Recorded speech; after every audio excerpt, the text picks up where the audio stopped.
Hello everyone, welcome to my channel. तो अब हम कवर करेंगे CA inter case base number 24। ठीक है सर, अप्रोच क्या रहेगा, पहले हम पढ़ेंगे क्वेश्चन और उसको ध्यान में रखते पढ़ेंगे पूरा केस। ठीक है, अब सर पहला क्वेश्चन क्या है कि what would be depreciation allowed under section 32 in respect of block of plant and machinery 15%। अगर आपको पता हो, जब भी हम इनकम टैक्स में डेप की कैलकुलेशन करते हैं तो हम ब्लॉक वाइज निकालते हैं। मतलब जो एसेट एक ब्लॉक की होगी उनको एक साथ करेंगे और उन पे एक साथ डेप की कैलकुलेशन करके चलेंगे। सब ब्लॉक का सिंपली मतलब होता है ऐसे एसेट जो पहली बात तो सेम कैटेगरी की हो और जिनपे सेम रेट ऑफ डेप लगता हो। तो हमें क्वेश्चन ने पूछा है हमें कौन सा ब्लॉक का निकालना है। हमें उस ब्लॉक का निकालना है जिसमें प्लांट और मशीनरी है और ऐसी प्लांट और मशीनरी जिससे 15% का डेप लगता है।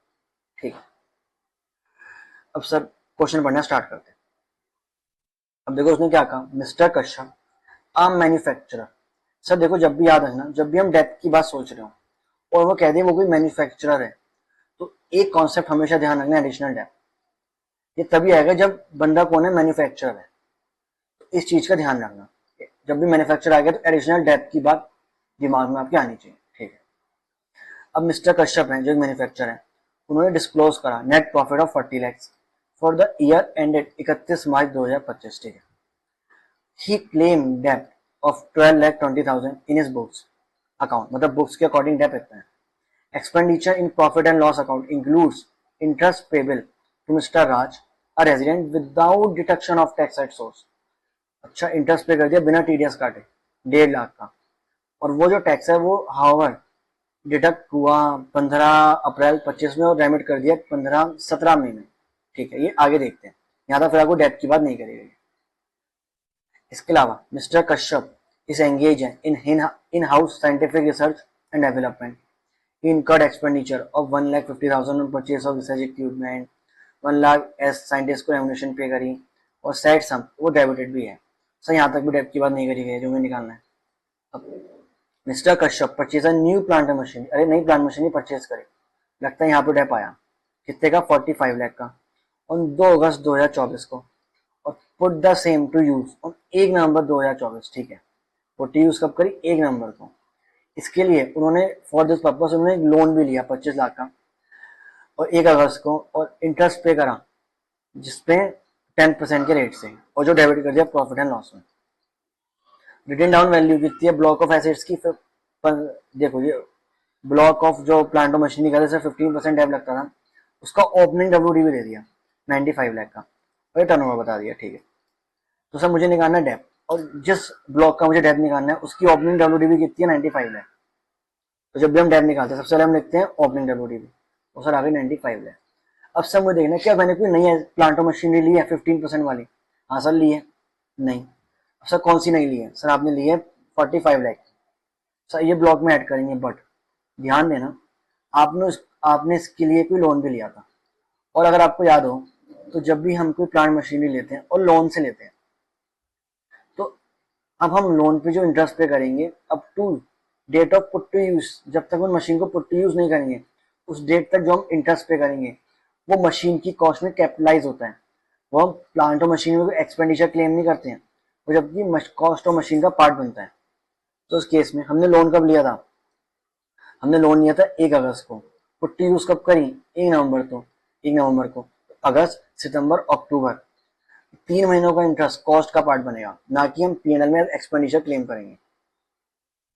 अगर हम 25 लाख के ऊपर 10% 3 महीनों का इंटरेस्ट निकालें तो आ रही है, तो इन दोनों को जोड़ के आपकी टोटल न्यू प्लांट और मशीनरी की कॉस्ट बनी जो आपने ब्लॉक में ऐड कर दी। तो ये आपका आ गई ब्लॉक की टोटल वैल्यू। अब सर डेप की कैलकुलेशन कैसे करते हैं, और ध्यान रखना यहाँ पे एडिशनल डेप भी मिलेगा।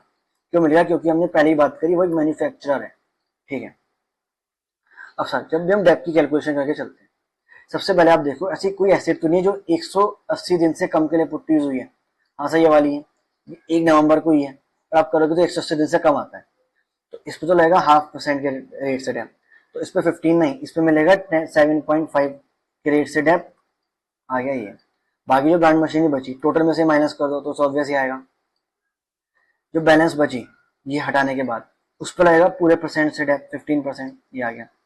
सर साथ में मिलेगा एडिशनल डेप, हमने बात करी, बट क्योंकि 180 दिन से कम के लिए हुई है सर एडिशनल डेप्थ बेसिकली क्या कहता है कि जब भी कोई मैन्युफैक्चर नई प्लांट और मशीनरी परचेज करता है तो उस नई प्लांट और मशीनरी की जितनी भी कॉस्ट हो उसका 20% मुझे एडिशनल डेप्थ मिलता है।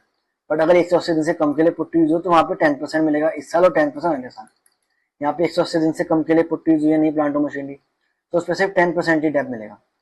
तो टोटल कॉस्ट पे 10% आ गया, तीनों को जोड़ो तो आ जाएगा आपका टोटल डेप्थ कितना अलाउड होगा। प्लांट और मशीनरी 15% के लिए। देखो आंसर ये, हमारा आंसर भी यह है, ये सॉरी ए वाला आंसर। ठीक है, जो गया पहला क्वेश्चन सॉल्व। अगला क्वेश्चन क्या है कि what is the amount of disallowances if any attracted to non deduction of TDS of interest payable to Raj. अरे सर देखो ये पॉइंट हमने पहले ही पढ़ा था, हमने पढ़ते पढ़ते वही दिमाग में आया था कि हमने इंटरेस्ट पे कर दिया राज को, उस पर टीडीएस काटा नहीं। हालांकि हमने फिर टीडीएस कब काटा, अगले साल काटा और फिर गवर्नमेंट को जमा करा दिया। अगर आपको याद हो इनकम टैक्स के अंदर कोई अमाउंट है जिस पर टीडीएस कटना चाहिए था, अगर आपने प्रीवियस ईयर में टीडीएस काटा ही नहीं, पहला पॉइंट क्या है, प्रीवियस ईयर में टीडीएस काटा ही नहीं, या फिर प्रीवियस ईयर में काट तो लिया बट आरओआई की डेट तक जमा नहीं कराया। दो पॉइंट है, पहला केस कैसा है, प्रीवियस ईयर में काटा ही नहीं या फिर काट तो लिया प्रीवियस ईयर के अंदर ही काटा और गवर्नमेंट के पास जमा नहीं कराया आरओआई की डेट तक। तो उस केस में आपको अगर आप पेमेंट कर रहे हो किसी रेजिडेंट को तो 30% खर्चा डिसअलाउ होता है और नॉन रेजिडेंट को तो 100%।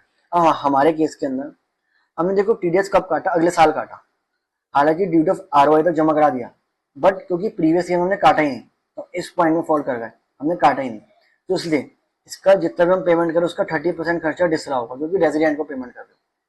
तो सर हम पेमेंट कितनी कर रहे हैं, 150 की, इसका 30%, सर 45,000 हमें खर्चा डिसअलाउ होगा। तो इसका आंसर कितना अलाउड होगा सर, 45,000। ठीक है, अब सर चलते हैं सर थर्ड क्वेश्चन की तरफ। थर्ड क्वेश्चन क्या कहते हैं कि आप मुझे उसकी इनकम बता दो अंडर द हेड पीजीवीपी अगर वो नॉर्मल प्रोविजन मतलब ओल्ड स्कीम ऑप्ट करता है। अब देखो फोर्थ क्वेश्चन क्या कहता है, सर इनकम बता दो अगर वो न्यू स्कीम लेता है, मतलब मुझे दोनों की इनकम निकालनी है, न्यू में कितनी आएगी ओल्ड में कितनी आएगी। ठीक है, पहले सर बात करके चलते हैं न्यू स्कीम की, नहीं पहले बात करके चलते हैं ओल्ड स्कीम की। ठीक, अब सर आपको प्रॉफिट कितना दिया था, आपका एज पर बुक्स कितना प्रॉफिट आया था सर, 40 लाख का। ठीक है सर, अब सबसे पहले तो जब भी आप निकालोगे इसमें तो जो डेप एज पर बुक्स है 12 लाख का था, 12,20,000 का वो ऐड कर दो और इसकी वजह जो हमने इनकम टैक्स में डेप निकाला सर अभी कैलकुलेट करता है वो माइनस कर दो, ये ऐड कर दिया ये माइनस कर दिया। ठीक है सर, इसके अलावा हमने और चीज निकाली, सर हमें इंटरेस्ट डिसअलाउ होगा 45,000 का तो वो भी एड बैक कर दो। ठीक है, और सर जो हमने लोन लिया था उस पर इंटरेस्ट था, हमने सारा इंटरेस्ट डेबिट कर दिया था बट उसमें से इतना इंटरेस्ट तो उसकी कॉस्ट का पार्ट बनेगा तो वो यहाँ से हटेगा और जब वो हटेगा तो आप एड बैक कर दो क्योंकि आपको खर्चा कम करना है, तो खर्चा कम करो या फिर प्रॉफिट बढ़ा दो, बात एक ही है। तो हम वो इंटरेस्ट भी एड बैक कर देंगे, अकॉर्डिंगली आपकी आ जाएगी पीजीबी की इनकम। सर और कुछ पॉइंट यहाँ पे है नहीं, सही है ना। देखो नेट प्रॉफिट ले लिया, डेब ऐड कर दिया एज पर बुक्स, फिर इनकम टैक्स वाला माइनस कर दिया, ये इंटरेस्ट वाला पॉइंट भी देख लिया। इसके अलावा सर ये तो अलाउड होता ही है, 100% अलाउड होता है, कोई दिक्कत नहीं। और यहाँ पे डेब की बात भी हो गई। ठीक है, ये आ गई इनकम। अब सर हम बात करें न्यू रिजीम में, तो देखो न्यू रिजीम में सब सेम रहेगा बट न्यू रिजीम के अंदर आपको याद हो कि एडिशनल डेप नहीं मिलता है। देखो दोनों स्कीम में डिफरेंस है सर, और भी डिफरेंस होते हैं, जिसमें मेजर डिफरेंस तो ये होता है कि सर न्यू स्कीम के अंदर एडिशनल डेप नहीं मिलता है। देखो बाकी सारे पॉइंट तो सेम ही रहने वाले हैं बट जब हम डेप की कैलकुलेशन करेंगे तो हम एडिशनल डेप नहीं लेंगे, तो उस केस के अंदर हम सिर्फ इन दोनों को ऐड करेंगे ऊपर वाले दो अमाउंट को, इसको नहीं लेंगे। इनको जोड़ के आप देखोगे यार ये इतना डेप माइनस करोगे आंसर आएगा ये, तो देखो एक आंसर होगा 3104, ये आ गया, न्यू स्कीम में टैक्स आ गया, इनकम आ गया सॉरी इतनी। तो इस तरह सर हमने क्वेश्चन नंबर 24 भी पूरा कवर करा। आई होप आपको अच्छे से समझ में आया होगा एंड थैंक्स फॉर वॉचिंग।